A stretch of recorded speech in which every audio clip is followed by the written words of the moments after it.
Hi boys and girls, स्वागत है आप लोगों का हमारे एक और न्यू वीडियो में। तो गाइस, आप लोगों ने एग्रेसिव प्लेयर्स तो देखे होंगे, लेकिन मोस्ट एग्रेसिव प्लेयर्स की लिस्ट पे नंबर 1 तो ओनली मिखाइल ताल रह सकते हैं, जो सेक्रीफाइस करने पर आते हैं तो किंग को भी कभी ना कभी सेक्रीफाइस कर देते हैं। लेकिन ये गेम वैसा नहीं है, इसमें उन्होंने बहुत ज्यादा डेंजरस और फोर से शुरुआत की। मिखाइल ताल के पीसेस थे, ब्लैक अपोनेंट के थे वाइट वाइट, फिर उसके बाद चला C4 C5 D5 E6, Benoni defence खेला गया। फिर उसके बाद knight C3 E takes D5 C takes D5 and D6, यहाँ से बिशप को निकालने की तैयारी।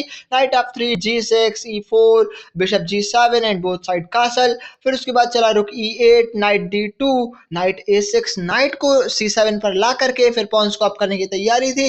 रुक E1 और जैसा एक्सपेक्ट किया था वैसा ही हुआ, नाइट C7। फिर उसके बाद A4, उस पॉन को आगे आने से रोका गया। फिर B6 क्वीन C2, फिर यहाँ से नाइट G4 चलने का एक ही मेन रीजन था कि यहाँ से वो क्वीन को लाते एंड इन दो पॉन्स पर बहुत बुरा अटैक होता, तो इसलिए चला गया H3 and great sacrifice. Knight takes F2, फिर किंग टेक्स F2, फिर चला गया क्वीन H4 चेक।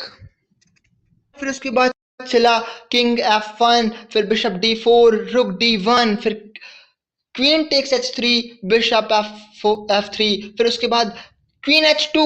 अब यहाँ से आप लोग देख ही सकते हैं कि बहुत बुरा चेकमेट का थ्रेट है। नाइट E3 चेकमेट रोका गया। F5 नाइट DC4, फिर F टेक्स E4, फिर bishop takes E4 bishop A6 bishop F3, फिर उसके बाद रुक E5, रुक को कैप्चर नहीं कर सकते क्योंकि यहाँ से नाइट पेन है। फिर उसके बाद चला रुक A3 रुक E8, डबल रुक किया गया। Bishop D2 knight takes D5 bishop takes D5 check and rook takes D5 king E2 and bishop takes C3 rook takes C3 and bishop takes C4। यहाँ से रिजाइन किया क्योंकि यहाँ से next move में met होनी था। ये बताते हैं कैसे। फिर bishop takes G2 check and एक ही जा सकता था किंग D1 एंड चेकमेट। तो ऐसे ही मेरी वीडियो के लिए करिए हमारे चैनल को like and subscribe. Thank you.